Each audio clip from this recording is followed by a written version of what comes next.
Okay, hello, I'm back. Okay, so I looked them up real quick just so you guys could know. So let's do the seven deadly sins first, right? So, seven deadly sins according to the Bible.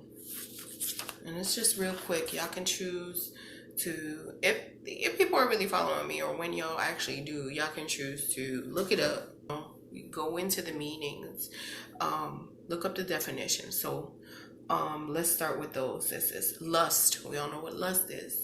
A craving for sexual attention, allowing that sexual attention, having multiple partners, being promiscuous, things like that.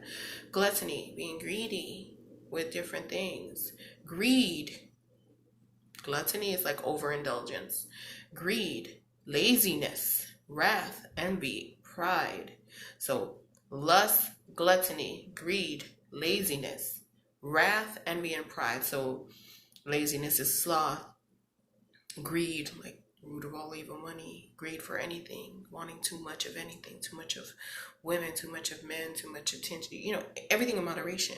Laziness, sloth, wrath, anger, quick to anger, putting those harsh words on someone else, like that. Envy, being jealous, wanting, coveting, pride, too proud, So, I think everything is good if you find a good balance, but these are the sins. Seven deadly sins. And remember I told you I took account.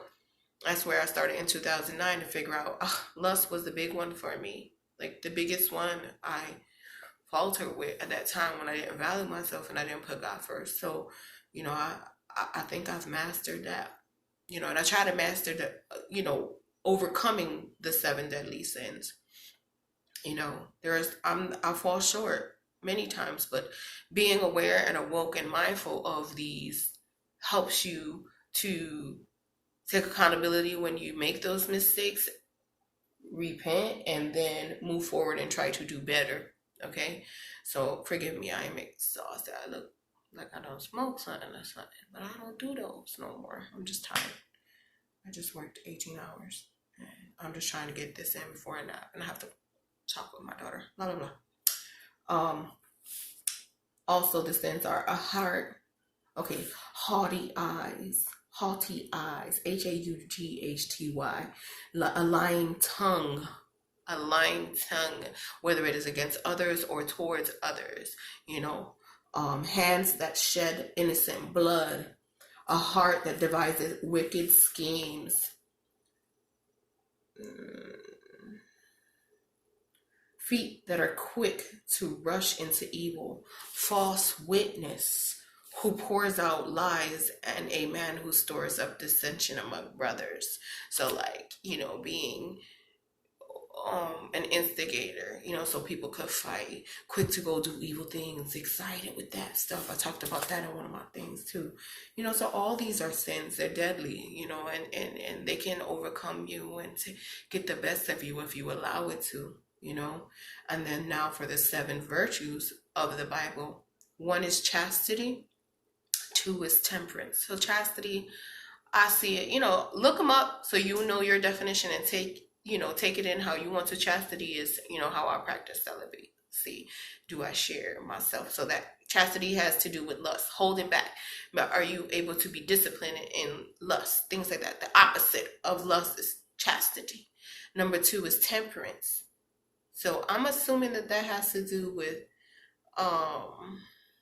temperance. A balance, justice. Three is charity. Four is diligence. What do you do for charity? Are you persistent? Diligence. Do you keep moving forward? What's the word?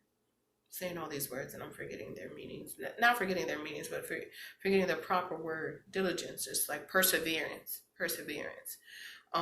Patience. When we all struggle with that, we always want what we want when we want it, and God's like, no, not yet, you're not ready yet, or that person isn't ready for you yet, blah, blah, blah, or that job, you're not ready for that job yet, or that job isn't ready for you yet, blase, business, whatever. Kindness, so it's chastity, temperance, charity, diligence, patience, kindness, humility, being humble. So those are the seven virtues. Which ones are your strengths? Chastity is a strength of mind. Are you practicing prudence? Are you prudent? Or do you show courage instead of fear?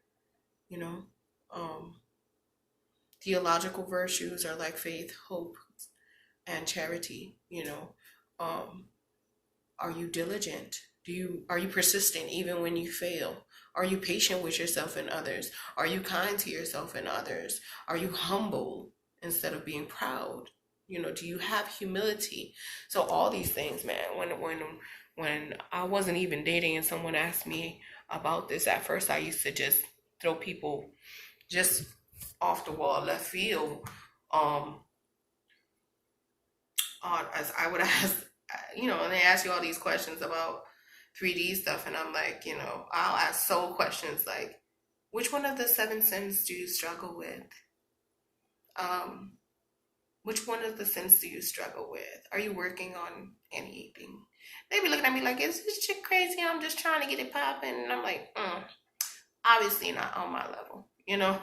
So, excuse me, I'll be saying quick to scratch that, and not that I'm judging anyone, just I feel like things work better and flow more easy when people are actually working on themselves. You can't be yoking yourself with people who aren't even being mindful of their actions because they affect you. When you love someone, and I've said it before, when you love someone, it don't matter what role they play in your life, anything you decide to do for yourself will affect them.